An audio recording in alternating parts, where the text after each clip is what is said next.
اللہ بھی مالک. فرق کیا ہے؟ اللہ کا مالک ہونا ذاتی ہے، آپ کا عطائی ہے. اللہ نے آپ کو عطا کیا ہے. اللہ تعالیٰ کا مالک ہونا لامحدود، آپ کی ایک حد ہے، گنیں گے چیزیں گننے میں آ جائیں گے، اس چیز کے مالک ہے، اس کے بعد اینڈ، خبردار، ختم، فنش. لیکن اللہ تعالیٰ کا اس کی ملک کبھی ختم نہیں ہوتی. آپ کا مالک ہونا فنا ہو سکتا ہے. جیسی ابا جی کی آنکھیں بند ہوئیں، سارا کاروبار بچوں کے ہاتھ میں گیا نہیں گیا، ختم، ملکیت ختم ہو گئی. ہماری فنا ہو سکتی ہے، اللہ تعالیٰ کی فنا نہیں ہو سکتی. اور ہمارا مالک ہونا ہمیشہ سے تھا؟ نہیں. ہم اس لباس کے مالک کب بنے؟ جب پیسے سے خریدا، درجے سے سلوایا، پہن لیا، مالک ہو گئے. چلے، ہم مالک بعد میں ہوئے. ان فرقوں کی وجہ سے یہ شرک ختم. اب ادھر آ جائیے، عقلی لحاظ سے بھی اگر غور کریں، ہم یہ کہتے ہیں نبی کے پاس بھی علم غیب ہے، اللہ کے پاس بھی علم غیب ہے. شرک کیوں نہیں ہے؟ اس لیے کہ اللہ کا علم غیب ذاتی، نبی کا عطائی. اللہ کا لامحدود، نبی کا محدود. اللہ تعالیٰ کا غیر فانی، نبی کے علم پر فنا ہو سکتی ہے. توجہ چاہوں گا، فنا ہو سکتی ہے. لیکن جو کام ہو سکتا ہے ضروری نہیں کہ وہ ہو بھی. دیکھیں، یہ ہو سکتا ہے کہ آپ مجھے تھپڑ مار دیں، ہو تو سکتا ہے نا، لیکن کیا ہوگا؟ امیدیں نہیں، آپ میری تعظیم کریں گے نہیں. میں آپ پہ تھپڑ مار سکتا ہوں کہ نہیں مار سکتا ہوں؟ ممکن تو ہے اتر کے بھی مار دوں، لیکن کیا میں ماروں گا؟ نہیں. تو یہ ممکن ہے کہ ایک کام ہو سکتا ہو لیکن وقوع پذیر نہ ہو. تو یہ ذرا پوائنٹ اچھی طرح سمجھیں. نبی کے علم کو فنا ہو سکتی ہے لیکن انشاءاللہ فنا ہوگا نہیں، وقوع پذیر نہیں ہوگا. اور اللہ تعالیٰ کا علم ہمیشہ سے ہے. نبی کا علم اللہ نے آہستہ آہستہ آپ کو بتدریج عطا فرمایا. تو جس طرح آپ کا دیکھنا، آپ کا سننا، آپ کا خوش ہونا، آپ کا جلال میں آنا، آپ کا مالک ہونا، ان چار فرقوں کی وجہ سے شرک نہیں ہے، تو اسی طرح نبی کے لیے علم غیب کا ماننا بھی شرک نہیں ہوگا. اس پر آپ ہزارہ مسئلے نکال سکتے ہیں. بھئی نبی سے مدد مانگنا جائز ہے کہ نہیں ہے؟ بھئی مدد تو اللہ سے مانگنی چاہیے، آپ نبی سے مانگیں گے شرک ہو جائے گا. نہیں، فرق ہے. اللہ کا مدد کرنا کیسا ہے؟ ذاتی. نبی کا عطائی. اللہ کا لامحدود، نبی کا محدود. اللہ کا غیر فانی، نبی کا فانی. اللہ تعالیٰ کا ہمیشہ سے ہے، نبی کا ہمیشہ سے نہیں، بعد میں اس کو یہ وصف حاصل ہوا تو شرک کہاں رہا. یہ اچھی طرح فرق اپنے ذہن میں رکھیے. اگر کوئی یہ فرق نہیں مانے گا تو خود بھی مشرک ہونے سے نہیں بچ سکتا. یہ تو ہے عقلی لحاظ سے، ذہن میں رکھیے گا. اب میں نقلی لحاظ سے آپ کو عرض کرتا ہوں. اللہ نے ارشاد فرمایا وما هو علی الغیب بضنین. یہ نبی غیب بیان کرنے میں، غیب بتانے میں بخیل نہیں ہے. بخیل کسے کہتے ہیں؟ کنجوس کو. کنجوس کسے کہتے ہیں؟ کنجوس اسے کہتے ہیں جس کے پاس اللہ کی کوئی نعمت ہو اور جس مقام پہ اسے خرچ کرنا چاہیے اس مقام پہ بھی خرچ نہ کرے، وہ ہے کنجوس. اگر معاذ اللہ اللہ یہ فرماتا کہ یہ نبی غیب بتانے میں بخیل ہے، کنجوس ہے، معاذ اللہ یوں فرماتا، تب بھی اتنا ضرور ثابت ہوتا کہ نبی کے پاس غیب ہے، دوسروں کو نہیں بتا رہے. ہوتا نہیں ہوتا؟ کیونکہ بخیل کی تعریف ہی ہے. لیکن اللہ کیا فرما رہا ہے؟ یہ نبی غیب بتانے میں بخیل نہیں ہے. یہ نبی غیب بتانے میں بخیل نہیں ہے، خود بھی غیب اللہ کی عطا سے جانتا ہے، دوسروں کو بھی بتاتا ہے. اور ضمناً بات آئی گئی ہے تو آپ کو یہ بھی بتا دوں غیب کہتے کس کو ہے. توجہ چاہوں گا، علمی بات، فائدہ ہوگا. غیب ہر اس پوشیدہ شے کو کہتے ہیں جسے حواس خمسہ اور عقل سے نہ جانا جا سکے. صرف نبی کے خبر دینے سے ہی اس کا علم حاصل ہو. حواس خمسہ، خمسہ کہتے ہیں 5 کو، اور حواس حس کی جمع ہے، اور حس اس صلاحیت کو کہتے ہیں جس کے ذریعے ہم دوسری شے کو محسوس کر سکتے ہیں. اور یہ 5 ہوتی ہیں صلاحیتیں. نمبر 1 دیکھ کر، میں آپ کو دیکھوں گا محسوس کروں گا آپ بیٹھے ہوئے ہیں، دیکھ کر ہوتا ہے. دوسرا سن کر، آپ دیوار کے پیچھے میرے دوست ہیں، آپ نے مجھے آواز دی، میں فوراً کہوں گا فلاں بول رہا ہے. کیسے پہچان لیا؟ حالانکہ آپ پوشیدہ ہیں. سن کر. میری آنکھیں بند تھیں، آپ نے آم میری ناک کے قریب کیا، سونگے بھائی؟ میں نے سونگا. آپ نے کہا کیا ہے؟ میں نے کہا آم. حالانکہ آنکھیں بند ہیں لیکن پھر بھی بتا رہا ہوں. کیسے؟ سونگ کر. آپ نے کہا مفتی صاحب ہاتھ پھیلائیے، میں نے ہاتھ پھیلایا، آپ نے کہا لیمو ہاتھ میں رکھ دیا. میں نے یوں ٹٹولا، میں نے کہا لیمو ہے. اب آنکھیں بند ہیں پھر بھی بتا رہا ہوں. کیسے؟ چھو کر.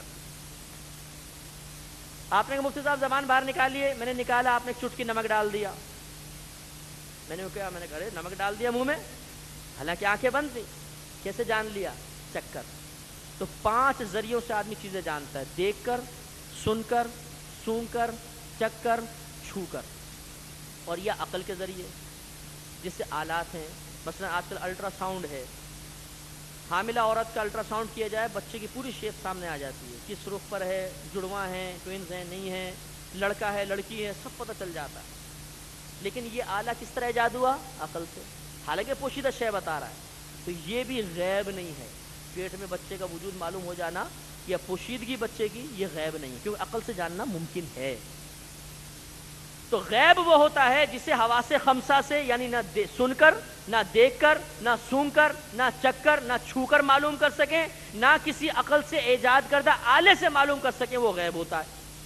مثال کے طور پہ جنت. آپ نے جنت کو دیکھا ہے؟ نہیں. آپ نے جنت کی آواز سنی ہے؟ نہیں. آپ نے جنت کی خوشبو سونگھی ہے؟ نہیں. آپ نے جنت کو چکھا ہے؟ نہیں. آپ نے جنت کو چھوا ہے؟ نہیں. آپ نے کوئی آلے سے جنت کو معلوم کیا؟ نہیں.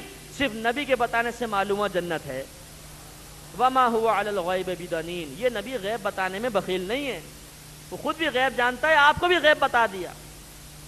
قبر میں کیا ہو رہا ہے آپ دیکھ سکتے ہیں؟ نہیں. آواز سن سکتے ہیں؟ نہیں. سونگھ کے بتا سکتے ہیں؟ نہیں. چکھ کے بتا سکتے ہیں؟ نہیں. چھو کے بتا سکتے ہیں؟ نہیں. کوئی ٹیپ ریکارڈر اندر رکھ دیجئے، شاید منکر نکیر کی آواز ریکارڈ ہو جائے، نہیں ہوگی. کسی ذریعے سے معلوم نہیں کر سکیں گے. لیکن اللہ کے نبی ایک قبر کے پاس سے گزرے تو آپ کا خچر بدکا. آپ نے فرمایا پتہ ہے کیوں بدکا؟ عرض کی یا رسول اللہ صلی اللہ علیہ وسلم کیوں؟ فرمایا اس لیے کہ ان قبر والوں پر عذاب ہو رہا ہے. قربان جائیے، اللہ کے نبی کی شان تو بڑی اعلیٰ ہے. جس خچر پہ آپ تشریف فرما ہیں، اللہ کے نبی کے قرب کی برکت سے اس پر بھی غیب کے دروازے ہٹ جاتے ہیں. خچر بھی دک گیا، خچر کو پتہ چل گیا اندر عذاب ہو رہا ہے.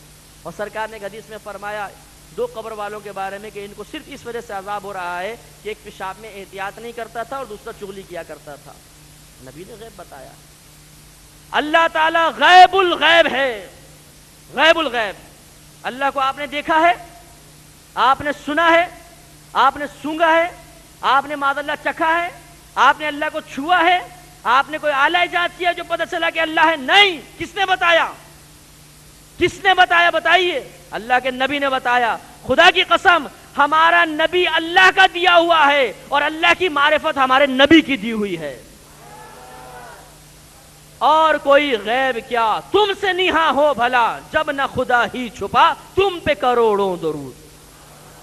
تو علم غیب اللہ کے نبی کو ہے، لیکن عطائی اللہ کی عطا سے. اللہ تعالیٰ کے بتائے بغیر کوئی نبی، بڑے سے بڑا نبی ہمارے نبی کریم صلی اللہ علیہ وسلم بھی کوئی بات نہیں بتا سکتے. اللہ کی عطا سے بتاتے ہیں. اللہ نے ان کو غیب کی علمیت سے نوازا ہے. لہذا اپنا عقیدہ مضبوط رکھیے، اپنا ذہن اچھا بنائیے. بات بات پہ شرک اور کفر کے فتوے لگانا یہ مناسب نہیں ہوتا. آخری بات ایک اور عرض کر دیتا ہوں. آپ تھکے تو نہیں ہیں؟ ویسے تو نعت خانوں نے اتنا آپ کو بلوایا ہے کہ اب آپ شاید آرام ہی کر رہے ہوں گے میری بیان سنتے ہوئے. اب میں تھک رہا ہوں، آپ آرام کر رہے ہیں، چلے آرام کیجئے. آج کے بعد آخری بات انشاءاللہ، کیونکہ یہ ذرا بات آ گئی وسوسوں سے متعلق تو میں عرض کر رہا ہوں. مزارات کی حاضری بڑی متنازع فی ہو گئی ہے. بعض اوقات یہ جملہ سننے کو ملتا ہے کہ مزارات کی حاضری فی نفسی جائز ہے، لیکن چونکہ وہاں پہ بڑے غلط قسم کے کام ہو رہے ہیں اس لیے اب حاضری پہ نہیں جانا چاہیے. یہ اصول غلط ہے. پہلی بات، اگر مزارات پہ جانا جائز ہے تو برائی کی وجہ سے جانا چھوڑنا یہ مناسب نہیں ہے. آپ وہاں جائیں گے تو ان کی اصلاح ہوگی نا. اگر آپ سے برے لوگوں کو مثلاً وہاں پہ چھوڑ دیں گے تو اصلاح کیسے ہوگی؟ اور اگر یہ اصول بنا لیا جائے کہ جس مقام پہ خرافات ہو رہی ہے اس مقام پہ جانا چھوڑ دو، تو میں معذرت کے ساتھ کہتا ہوں کہ پھر پہاڑوں میں نکل جائیے. کون سا ایسا گھر ہے جس میں برائی نہیں ہو رہی؟ بتا دیجیے. تو آپ گھر میں کیوں داخل ہو جاتے؟ آپ نے فتویٰ کیوں نہیں جاری کیا کہ اب گھروں میں داخل ہونا حرام ہے کیونکہ گھروں میں خرافات ہو رہی ہے؟ آپ روڈ پہ نکل کیسے جاتے ہیں؟ آپ اسکول کالج کیسے چلے جاتے ہیں کہ وہاں خرافات نہیں ہو رہی؟ کیا آپ نے فتویٰ دیا کہ اب روڈ پہ نکلنا حرام ہے بابا، خریداری کرنا حرام ہے بابا، دکان کھولنا حرام ہے بابا، اسکول کالج جانا حرام ہے بابا، کیونکہ وہاں خرافات ہو رہی ہیں، جہاں خرافات ہو وہاں پہ جانا منع ہوتا ہے؟ تو باقی جگہ تو اصول یہ سمجھ میں نہ آئے، لیکن اس مقام پہ یہ اصول بنا دیا جائے، یہ بیڈ تھنکنگ ہے، یہ درست نہیں ہے. پیمانہ ایک ہی ہونا چاہیے. لہذا مزارات پہ جانا ممنوع نہیں ہے. مزارات پہ اس لیے جایا جاتا ہے اور طریقہ یہ ہونا چاہیے کہ ادباً جائیں, پائیں کی طرف سے داخل ہوا جائے, قبر سے تقریباً 4 گز کے فاصلے پر ادباً کھڑے ہوں, اس طرح کہ آپ کی پیٹھ کعبۃ اللہ کی طرف ہو اور رخ صاحب مزار کی طرف ہو. ان کے سینے کے سامنے کھڑے ہو کر ادباً آپ قرآن عظیم وغیرہ پڑھیں اور پھر اللہ تعالیٰ کی بارگاہ میں دعا کریں کہ اے اللہ تعالیٰ اپنے اس بزرگ بندے کے وسیلے سے مجھے یہ نعمت عطا فرما. اللہ سے مانگیں گے آپ. وہ چونکہ ایک نیک بندے ہیں, ان پر اللہ کی رحمتیں نازل ہو رہی ہیں, تو ان رحمتوں کے چھینٹے ہم پر بھی پڑیں گے تو دعا کی مقبولیت کے زیادہ امکانات ہیں. دیکھیں, دعا آپ گھر پہ بھی مانگ سکتے ہیں, دعا مسجد میں بھی مانگ سکتے ہیں, دعا کعبۃ اللہ کے سامنے بھی مانگ سکتے ہیں, اور دعا مدینہ منورہ میں روضہ انور کے سامنے بھی مانگ سکتے ہیں. فرق ہے کہ نہیں ہے؟ ایک ہی دعا ہے, مقام کی تبدیلی کی وجہ سے دعا کی تاثیر میں فرق آئے گا. تو یہ حقیقت ہے کہ اس مقام پہ پہنچ کر آپ دعا کریں گے تو مقبولیت کے امکانات زیادہ ہیں. اب اس پر بھی مطلب یہ کہ کفر و شرک کا حکم بلا ضرورت مناسب نہیں, اور یہ ہم سمجھاتے ہیں, اور یہ حقیقت ہے کہ مزار پہ اگر کوئی جا کے سجدہ کرے گا تو 2 صورتیں ضرور ہیں. اگر واقعی وہ سجدہ کر رہا ہے, ایک ہے چوکھٹ کو چومنا, سیڑھی کو ادباً چومنا, یہ سجدہ نہیں ہے. صرف جھکنا سجدے کا, یعنی جھکنے کا نام سجدہ نہیں ہوتا. اگر ایسا ہوتا تو موٹر مکینک گاڑی کو دیکھنے کے لیے نیچے جھکتا اور ہم کہتے لے بیٹا تو مشرک ہو گیا, دوبارہ کلمہ پڑھ لے. کوئی باپ اپنے بچے کو دیکھنے کے لیے چرپائی کے نیچے جھک کر دیکھتا تو بولتے ابا جان کلمہ دوبارہ پڑھ لو, مشرک ہو گئے کیونکہ آپ جھک گئے. مطلقاً جھکنا منع نہیں ہوتا, اس پہ کوئی کفر و شرک کا اطلاق نہیں ہوتا. سجدہ واقعی ہو تو نیت کے ساتھ, تو پھر 2 صورتیں ہو سکتی ہیں. یا تو سامنے والے کو عبادت کے لائق سمجھ کے سجدہ کیا, اسے کہتے ہیں سجدہ عبادت. یہ ہماری شریعت میں کفر اور شرک ہے, یہ آدمی فوراً مشرک ہو جائے گا. دوسرا ہوتا ہے سجدہ تعظیمی. آپ سامنے والے کو لائق عبادت تو نہ سمجھیں لیکن قابل تعظیم سمجھ کے سجدہ ریز ہو جائیں. یہ ہماری شریعت میں منع ہے, لیکن کفر و شرک نہیں ہے. یہ گناہ کبیرہ ہے, حرام ضرور ہے لیکن کفر و شرک نہیں ہے. معلوم یہ ہوا کہ بالفرض اگر آپ مزار پر گئے اور ایک آدمی صاحب مزار کے سامنے جھکا ہوا ہے, تو جب تک آپ اس کی نیت معلوم نہیں کریں گے آپ اسے کافر و مشرک نہیں کہہ سکتے, کیونکہ ہو سکتا ہے وہ تعظیماً جھکا ہو. اور میرا غالب گمان یہ ہے کہ گاؤں کے دیہاتی کو بھی پکڑ کر لے آئیے, اگر وہ بھی سجدہ کر رہا ہو اور آپ اس سے پوچھیں کہ بتا کہ یہ صاحب مزار لائق عبادت ہے, تو وہ کہے گا تمہارا دماغ خراب ہے, لائق عبادت تو اللہ ہے. وہ دیہاتی بھی آپ کو کہے گا. تو یہ سجدہ تعظیمی تو ہو سکتا ہے. اب اس کو نظر انداز کر کے نہیں, ہم یہ نہیں پوچھیں گے کہ وہ سجدہ عبادت سجدہ تعظیمی, بس جو جھکا ہوا ہے وہ کافر و مشرک ہو گیا. یہ غلط رویہ ہے. میں سمجھانے کے لیے عرض کرتا ہوں, آپ نماز پڑھ کے چکے, ایک شخص کھڑا ہو گیا اور کہنے لگا تم سب مشرک ہو گئے, دوبارہ کلمہ پڑھو. آپ نے کہا بھائی ابھی تو نماز پڑھ کے چکے, مشرک کیسے ہو گئے؟ اس نے کہا اس لیے کہ میں نے یہ دیکھا کہ امام صاحب دیوار کو سجدہ کر رہے تھے, پہلی صف امام صاحب کو سجدہ کر رہی تھی, دوسری صف پہلی صف کے سامنے سجدہ ریز تھی, تیسری نے دوسرے کو سجدہ کیا, سارے مشرک ہو گئے. کلمہ پڑھو, کلمہ پڑھو, شاباش شاباش, کلمہ پڑھو, دوبارہ نکاح کا انتظام کرو, سب تجدید نکاح کرو, شاباش. آپ کیا کہیں گے؟ میرا دماغ خراب ہے. ہاں ہم بظاہر ایک دوسرے کے سامنے جھکے ہوئے تھے لیکن نیت تو اللہ کو سجدہ کرنے کی تھی نا.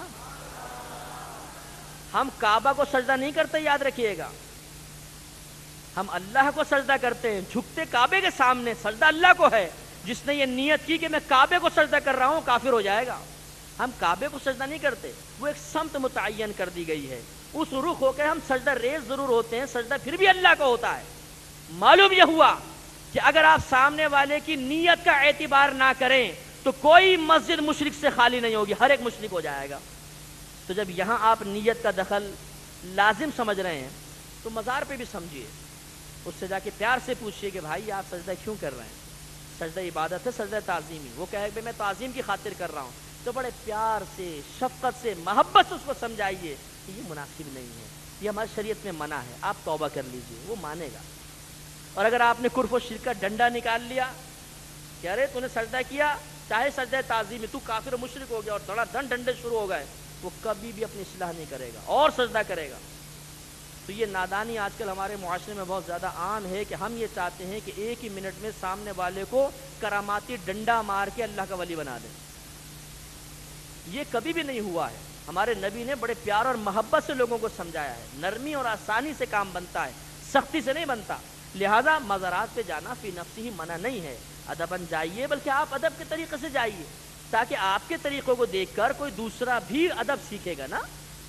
تو اس لیے مطلب مزارات پہ جانا مطلقاً منع نہیں ہوتا، اور صاحب مزار کے وسیلے سے اللہ کی بارگاہ میں دعا کرنے میں بھی شرعاً کوئی حرج نہیں ہے۔ اس میں افراط و تفریط کا معاملہ نہ کیا جائے، اعتدال پسندی کو ملحوظ رکھا جائے۔ تو الحمدللہ ہم سب یہاں پر جمع ہوئے، ہم نے نبی کریم صلی اللہ علیہ وسلم کے فضائل و کمالات سنے، جس کا نچوڑ اور نتیجہ یہ ہے کہ اللہ تبارک و تعالیٰ نے اپنے حبیب کریم صلی اللہ علیہ وسلم کو کائنات کے خزانے نہ صرف عطا فرمائے بلکہ آپ کو اجازت مرحمت فرمائی کہ جس کو چاہیں جب چاہیں جو چاہے عطا فرما دے۔